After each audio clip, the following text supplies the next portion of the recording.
Was this before noon that Yes, we went I'm here? assuming so. Yes. Yeah. The time is I'll flexible right now. I'll stay here until noon and Okie then head dokie. back to the behemoth. All right. Finding more Mila. textbooks and stuff. Okay. Mila. Yeah. Yes. Do you just do your normal playing at the park sort of deal? Mm-hmm. Uh, okay. So like swings, slides, the whole deal. Yeah, the use, you Okay. know. All I right. would hope All people right. are used to it by now.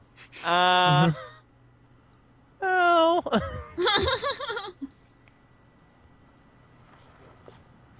what happens is that there are a lot of this is during the daytime, during the broad daylight, and there are a lot of little kids who are also playing on there as well. At first, when you join in, the parents are tolerant of it, but as you continue to play, you can see on their faces a few of them look exasperated.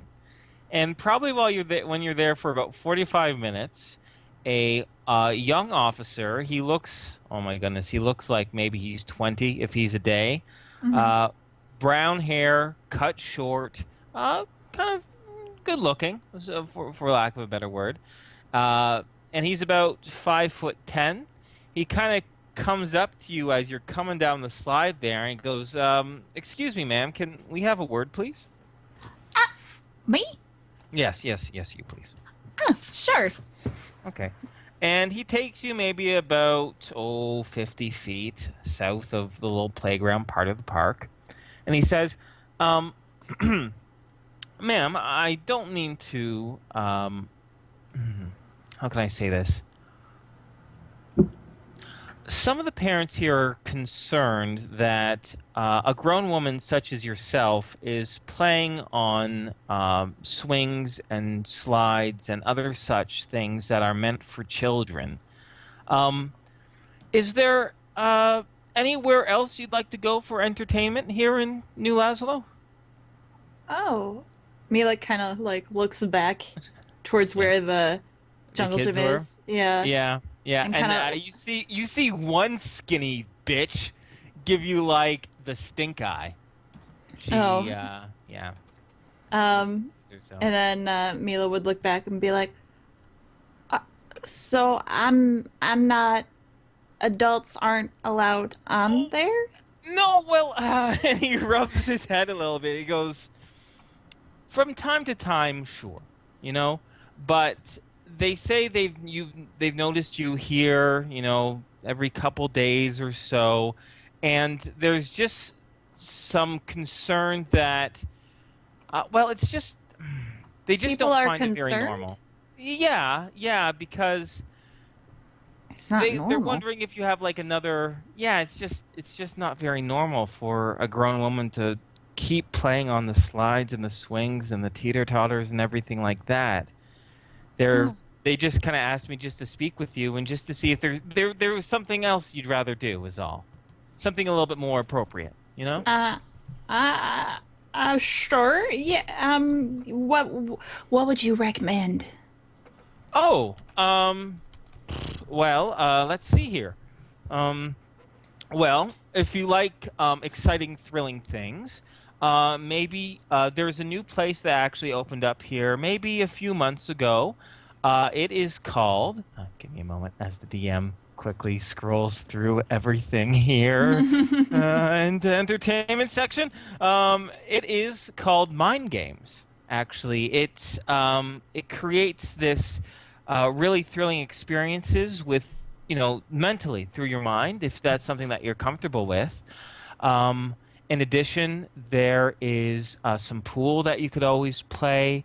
Um, I hear that there's a traveling show in town here as well. They're playing around the park. You can take in a song or a small performance or something like that.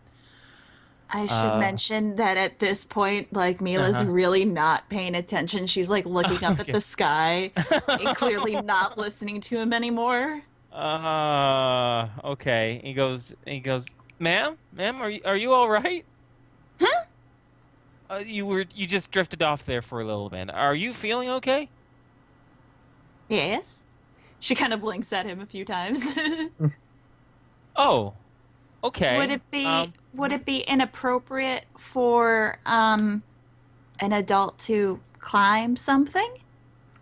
About Well, climbing. Is climbing well, good? well, as long as it's not someone else's building, you should be okay. Like, do you mean like climb a tree? Yeah. Oh, yeah. I'll do that. That'll be fun. Sure, sure. As long as, just keep the peace is all. And right now he looks really sheepish, like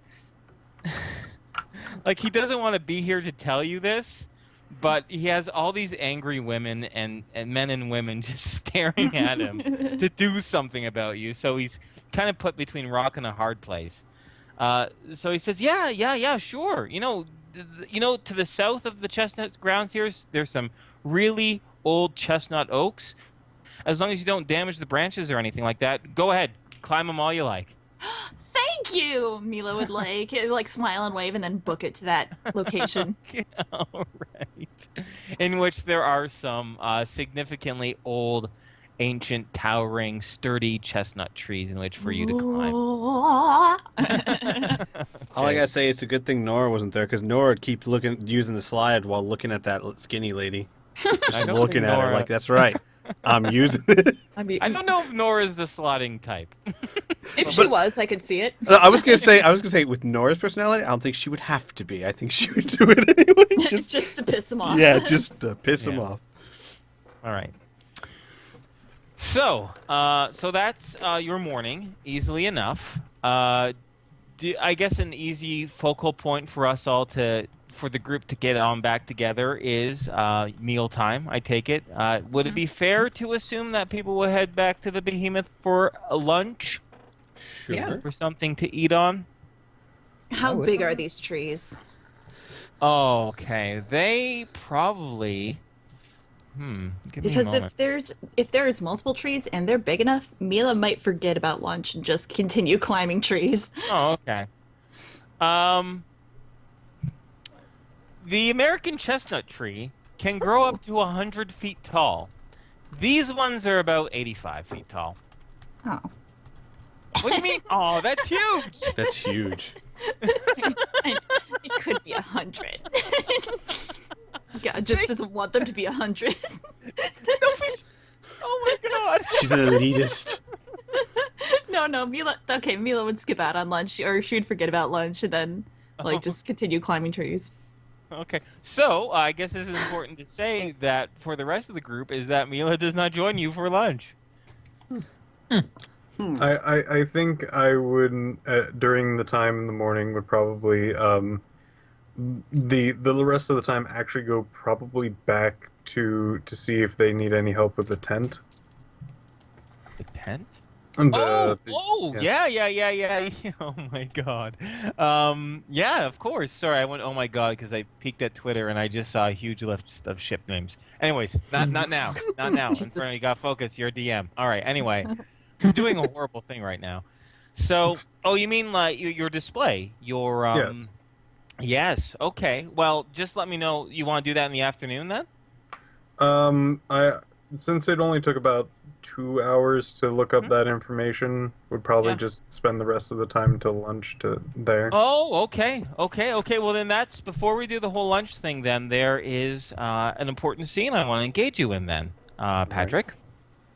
So, when you check in at your little, it's not really a sideshow. It's just an oddities and artifacts showcase, is what you have, right? Yeah, I mean you can name it whatever you like, but when you get there, of course, it's still very steady. Siren Rycroft is still bringing them in.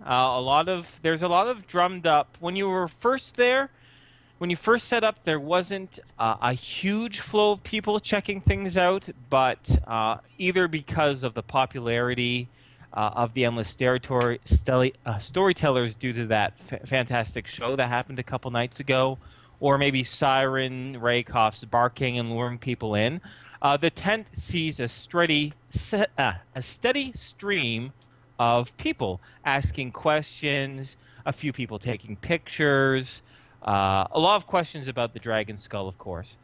But you are actually just a small scene during this whole hubbub. You are approached by an individual. He is human. He looks like he's in his mid to late 40s. He has salt and pepper hair, and he speaks with a very very slight French accent. He has jet black hair, brown eyes, and he has about a palish complexion or so. He's dressed in a very nice suit, a dress shirt, and a tie, and all of those are dark black as well. And he introduces himself as Latrell Drury, and he is the proprietor of the Little Raven. And he wants to talk to you about the actual dragon skull itself. And he says, my good man, I was wondering about this little display showcase that you have here. I heard all about the dragon skull here, and I have to say that's very, very impressive. I don't suppose it's on sale, is it? You would probably have to ask. What was the lady of who Zoe? runs this? I'll just refresh your memory. Yep. Dan Finger-Perrin purchased the dragon skull from you. Yes. He owns it. Yes. He has donated it to the show to show it off so he can make some money off of it. Mhm. But he is the owner, Right. not Zoe. Right. I would probably say, though she's not the owner, Zoe was Wedgwood. Redwood can get in contact with the person who owns this. Oh, okay. I don't suppose you have any other magic materials around here?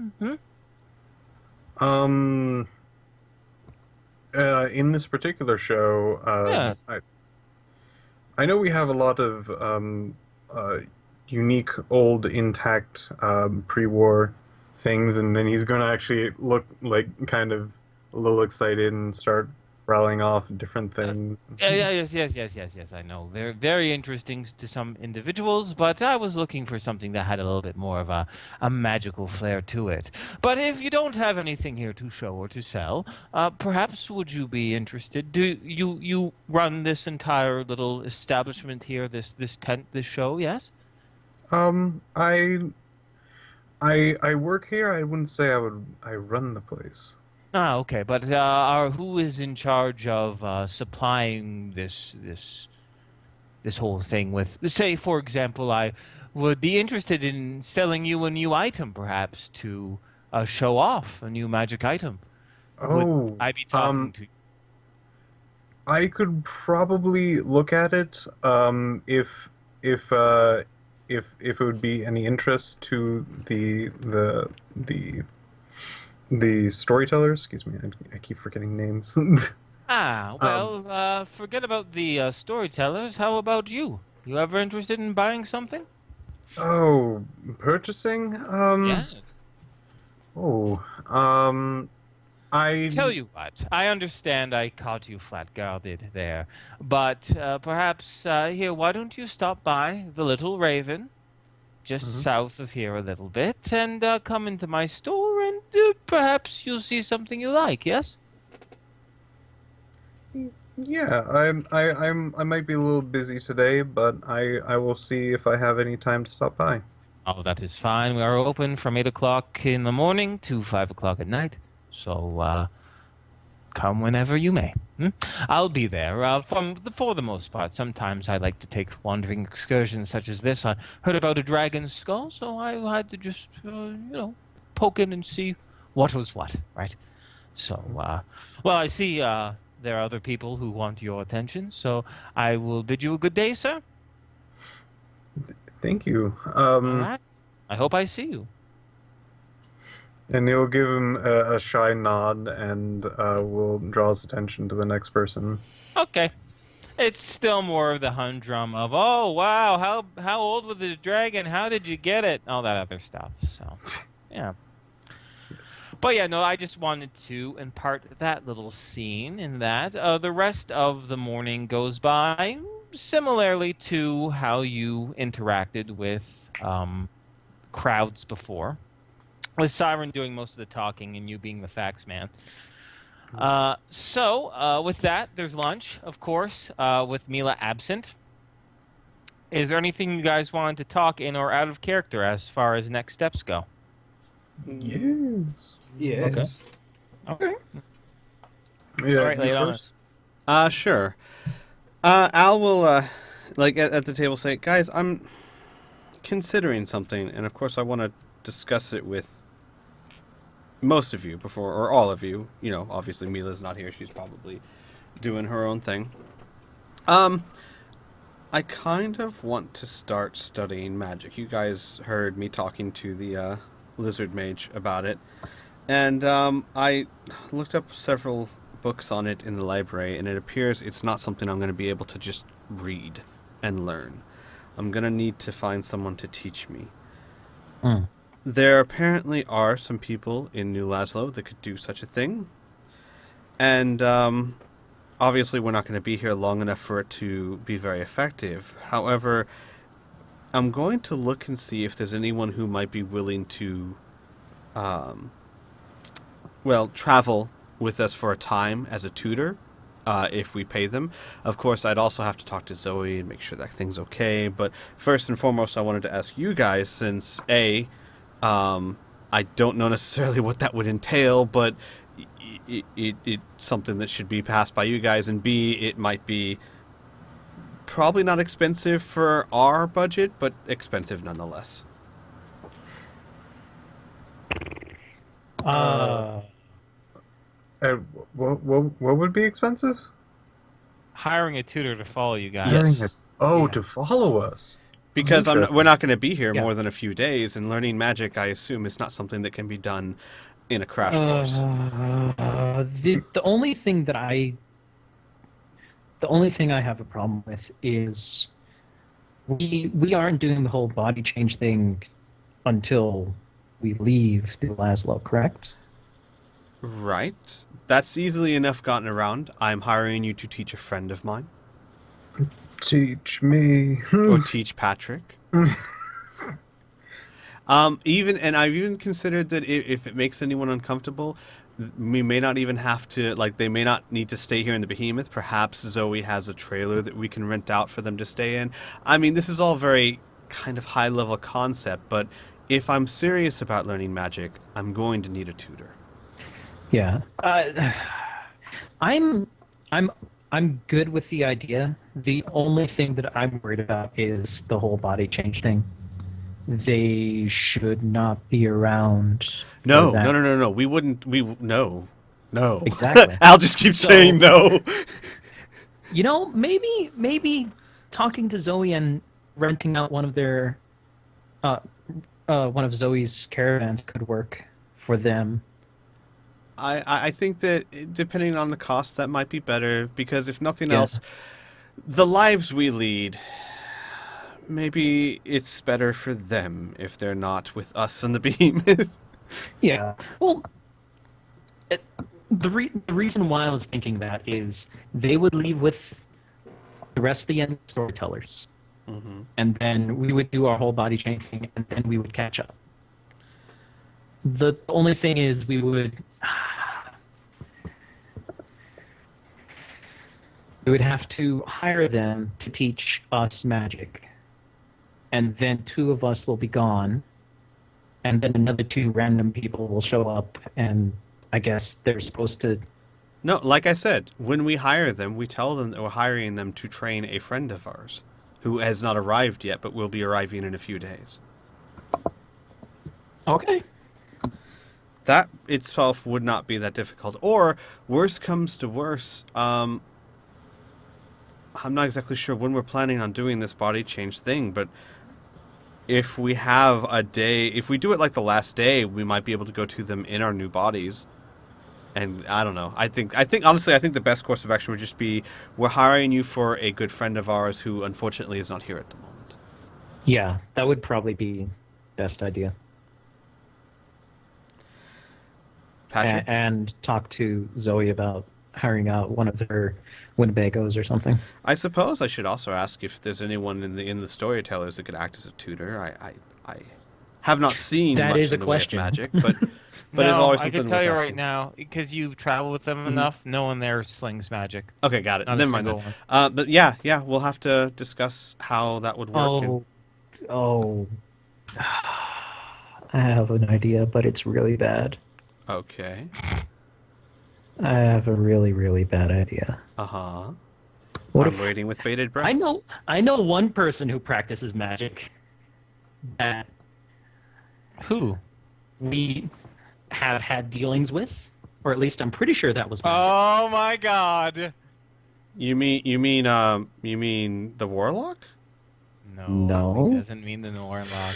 I mean the fat drunk bastard that threw up on my stuff. And Al says this very, very straight. I am not learning magic from Lee. Well, see, here's the thing. Here's the thing. I don't mind with him traveling with us. If he does actually teach you magic, the good thing about it is we could even have him at the whole body change thing, and he wouldn't really bat an eye. No. I think you're misunderstanding. Knowing how to do magic and teaching someone well are two very different things. I get and fully believe that Lee knows how to cast magic. I have serious doubts about his abilities to teach it well. I would probably second that. Probably not of his lack of skills, but his lack of Everything focus. Al just kind of just says, because Lee. It was an idea, okay? It was an idea. True enough. Oh, is Mila back or? Mm-mm. Har? No, she's still at the park. Oh, okay. Still Oh, down okay. in the park. Oh, Okay. yeah, no, But no. you could, but Kriana can talk to you guys out of character in Yeah. regards. How's it going, Yeah. bitches? Hi. I got hot chocolate now. Ooh. Be super Oh, jealous. well.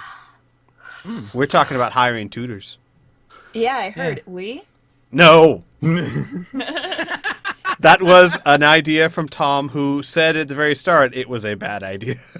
Yeah. Patrick is just like, he would have been like, yeah, what about Lee? And then he goes like, well, I don't think he's going to be coherent enough to teach people. Yeah. Yeah, like my thought was Lee knows his magic, and honestly Al could stomach Lee because he thinks that underneath all the gruff and stuff, he's probably a decent guy, but really, not a good teacher material, I would think. But yeah,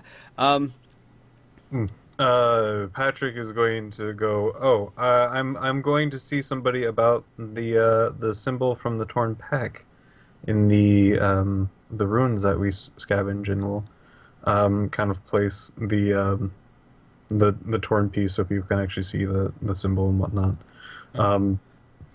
I've been told that there might be a person who knows maybe what this means. And I would love to I'd love to know, since it's been on the back of my mind.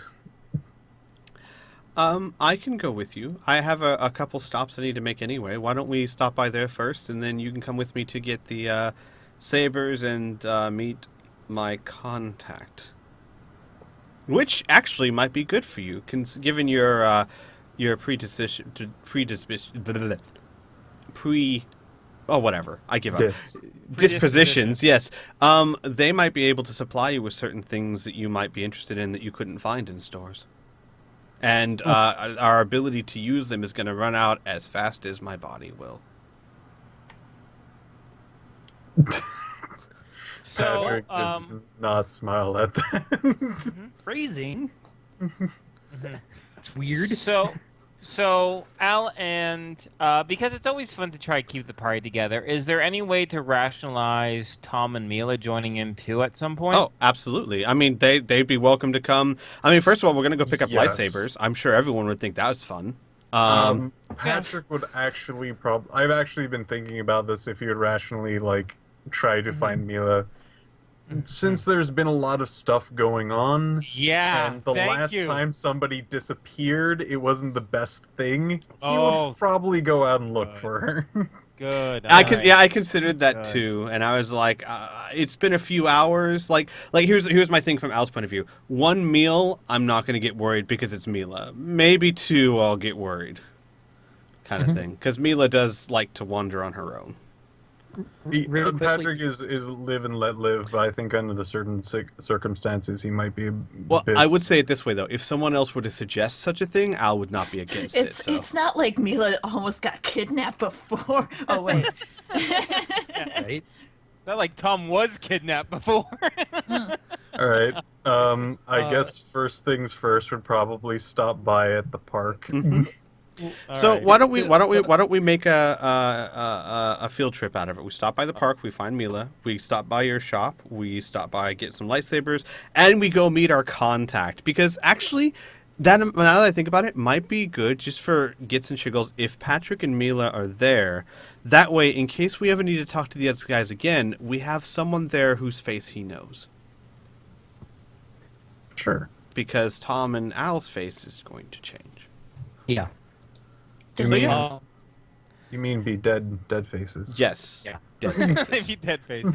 All right. Anywho, I have one more thing to ask Mhm. before we actually head out and everything. Hmm. Since you are looking on getting a magic tutor, hmm would it be possible for me to get a sword fighting tutor? Of course. Okay. So we need to try and track that down then. Did we, out of curiosity, did we ever discuss if, how effective Al would be? Because Al's more of a blades guy, but the fundamentals have to be similar enough that he could help Tom somewhat, right? somewhat with the fun. Yeah, swinging a dagger is not the same thing as swinging a sword. Yeah. Unfortunately. I remember having that conversation in, I think it was Parent Post. Well, I was talking more about things like footwork, which would be very similar, or conditioning, that kind of things. But, I mean, like I said, maybe Tom's already there, so that's Yeah. fine. Yeah. Okay. All right. So, step one: find Mila. Yes. You All go right. to the. Mhm. We're going to go and look at the slides and things like that. Unfortunately, Mila isn't there at the slides, but Mila, Yes. roll me a D100 just for shits and giggles. Okay. Where is that tab? There we go. D100. Okay, so you have extremely good eyesight, and you are high up in a giant cedar tree right now. No, not cedar, a chestnut tree right now. And you actually spot, in the direction of the playground, north of where you are, the recognizable figures and features of both Tom, Patrick, and Al. And they're kind of wandering around. Oh. Do it. So you can hear in the distance the somewhat familiar dulcet tones That of dragon? Mila screaming That at you at the top of her lungs as you see a tiny figure and a little hand wave above the green leaves of a chestnut tree. Okay, I think that's she's that direction. It's sad. I was gonna talk to the people, but yeah. Oh, So we would head towards the sounds. Okay, excellent. Mila, do you climb down to meet them, or are you gonna have this conversation 85 feet up? She'll start climbing down. Okay. Yeah. Cool. All right. Like get to koala style. Oh my god, Yeah. that's adorable. All right. Anyway, actually, roll me. No, you're being careful, and you have a really good climb skill. No, so she's I'm not making- being. She's not being careful. Oh, then roll me. Okay, never mind. Roll me a climbing skill check then. Okay. Oh, You do it. You rock it koala style. sweet. I didn't know koalas had a style. I'm looking it up now. All right. Yeah, so am I. So, Jesus.